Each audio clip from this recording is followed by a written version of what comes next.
And good afternoon, everybody. This is Michael Filigera. I am with logicalsignals.com and also tradershelpingtraders.com. And this is the Elliott Wave update for Wednesday, June 9th, 2021. Again, not very much to be adding in today's trade over what we've already been talking about and where I believe the market is headed. What does kind of struck me today is that once again, right away in the opening, the market ran up and got itself back above 13,900. And once again, failed pretty much immediately right off that level. And that's exactly the same thing that happened yesterday.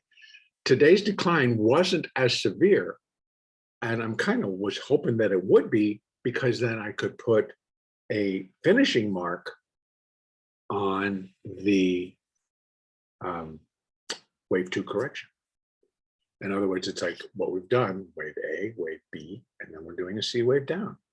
And so that's where we are. We continue to sit right in the middle of the range lately, not being held right now by the 50-day moving average, and this is on the hourly chart.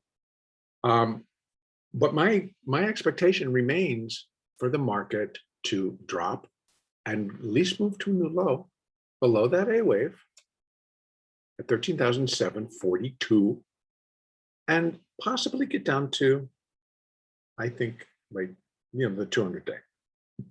All the market really needs to do is go below 13,741. And it has fulfilled the destiny of that the C wave needs to make a new low below the A wave to complete wave 2. Now, it does still fit because we got a 1, a 2, maybe it's just in the 3rd, and maybe once we start getting the Asian markets open and possibly the European markets, will drop down. So we may see all of this overnight in Globex, and then hopefully be prepared to get ourselves back above 13,900 and just keep on going. But I'll tell you, when trading it, I'm going to be aware of these two levels, because both times major sellers walked in and hit the market. And again, we're not making any claims on knowing why these sellers walked in at that particular moment, at that, other than if we had to put a relationship there, both moves went above 13,900. And I would start to think that that was the trigger, and that people are getting out, or funds are getting out, or money's being moved around, and maybe they're getting out of tech to close out this second quarter. If it is now, it's really early, but between now and next week we got a triple witching hour or a quadruple witching hour expiration on the 18th of June, would be the 3rd Friday.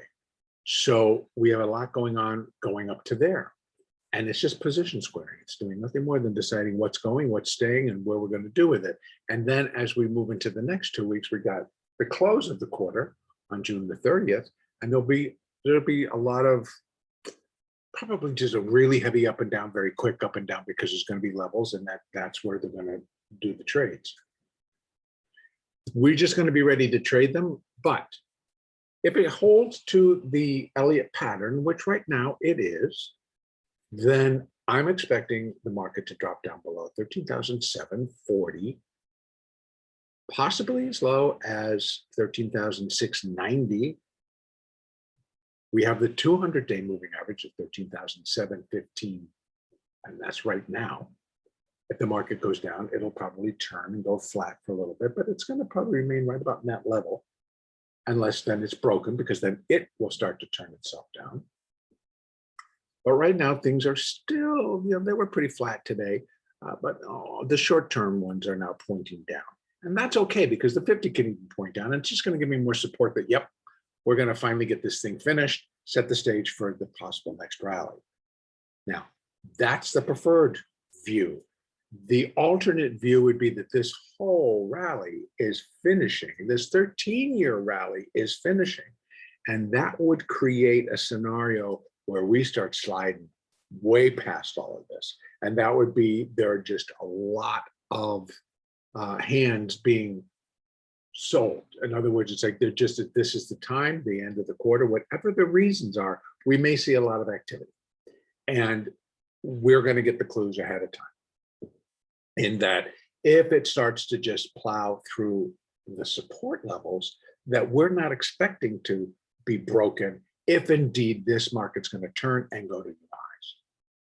So again, we're going to let the market tell us, and then we will trade accordingly, but we'll continue to trade what's in front of us. So tomorrow I'm looking for that move down, and then I would expect the next stronger part of this upside sequence to begin. Now, being that this is a wave two, we do have potential to go to 13,636, 37, down to 35, up to 40, around. You could build a zone. But the zone is pretty big. The zone is from the 50% level to the 618 level. And actually, we have to take it down to the 70.5 level. But then it becomes a little questionable, because if it drops below that, get out of the way. And I would not anticipate that something that was intending to pick up and rally to new highs would care to drop this level first. But here, exactly, we saw it here. Is it not the same? A nice rally up, then we come down sharply.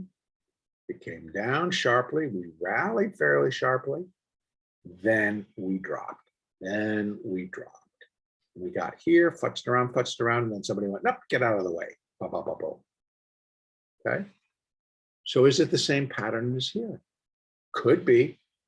It's a little bit smaller, but it could be. And that would mean that we go boom.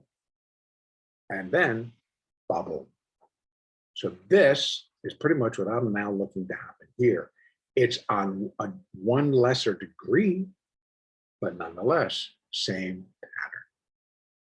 Okay, that's how I'm going to leave it. The only difference tomorrow would be if upside turns, which again, I think it will meet strong resistance about 39, 13,900. But if it starts to break above and it's got oomph and it's got purpose, correction's over and we're heading higher. And we'll figure it out. Trade what's in front of you. Trade using your moving averages. Have a great trading day. The next update will be Thursday, June 10th.